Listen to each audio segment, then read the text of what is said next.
Hi guys, it's Susan from High Conflict Central, and tonight I wanted to talk to you about turning negatives into positives when it comes to your child. And I thought I would do that by giving you some tips and telling you a little story, and then trying to make you think about what it is that's going on for your child. Sometimes when you're in these high conflict situations, parents can tend to really miss some things. They're so focused on their own pain and their own loss or grief or frustration, and sometimes a little bit oversensitive about trying not to make parental mistakes, that you can miss the forest for the trees, if you know what I mean. And so there are times when parents who are in high conflict, or just divorced parents in general, you plan some things to do with your child. You try to think ahead, make some activities or projects that you can do to spend quality time with your child, and make the most of that time that you're going to have, because you don't get to see your child every day like some parents do. You want to make the most of the time that you have. You want to make some good memories and just spend some really good quality time. And so sometimes there's an activity or project that you plan to do with your child. And you also want to contrast what's going on in the other home. Sometimes there's a parent who is very hostile or angry in the other home. They lack patience. They may be unemotionally available to their child, and they may not plan anything with their child. They may just let the child go to their room, and that's where they spend all of their time alone to make their own projects and to have these empty memories, basically. And so when you're the countering parent, you want to do a better job, help your child through this time by making some really good memories. You can make these plans, and then you tend to get very excited about it. It's something you're looking forward to, something you're doing for your child, but also for yourself and your child, building that bond, working on that relationship, doing things together. And so it can be really frustrating when you have made these plans, you've gotten all the things that you need to carry through on this project, and you check with your child before they come over for the weekend and say, hey, are we going to do that? And then all of a sudden they seem very apathetic and not interested anymore, not excited, and just they act like they just don't care. So that can be hurtful for you, and that can make you feel unappreciated, feel like you don't know what to do. And so I'm going to share with you an example of this. Last week, I spoke with a client of mine, and it's a case where her oldest child is out of the house now. They've moved out. That bedroom is available. And so the younger child has a very small bedroom. And so she felt like it was time to move her, upgrade her bedroom situation, give her some more space, and move her into her brother's room. So they made these plans. They got all excited about it, making her room her own, making it pretty. They went and bought paint, girly colors, and they were both very excited about it.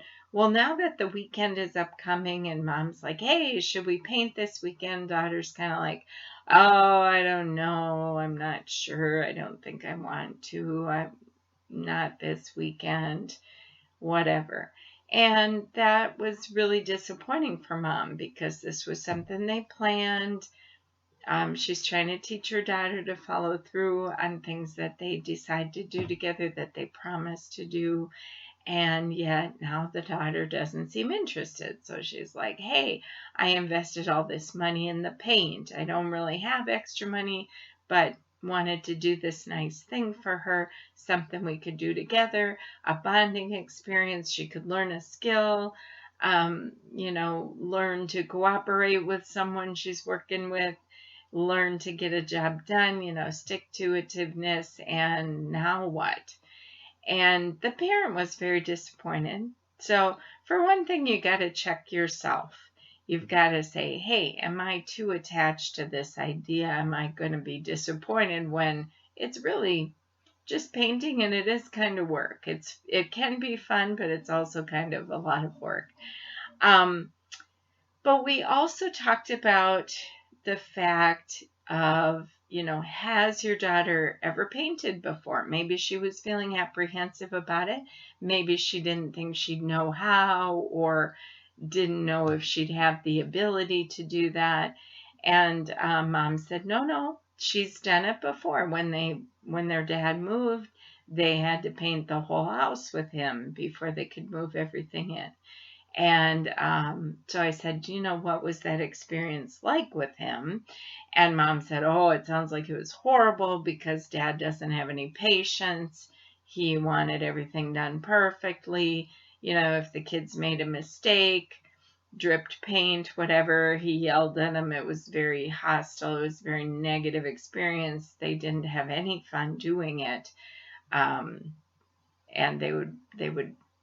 they had both reported that, it just like, oh, I wish Dad could relax, and why does he get so angry? Those kind of things. So we talked about the fact that maybe in her daughter's mind, her only experience of painting was a negative one. That connotation of negativity with the activity of painting is something that is probably in the way, something where she kind of dreads it. Oh, am I going to get yelled at? Do I have to be perfect? And how is that going to go?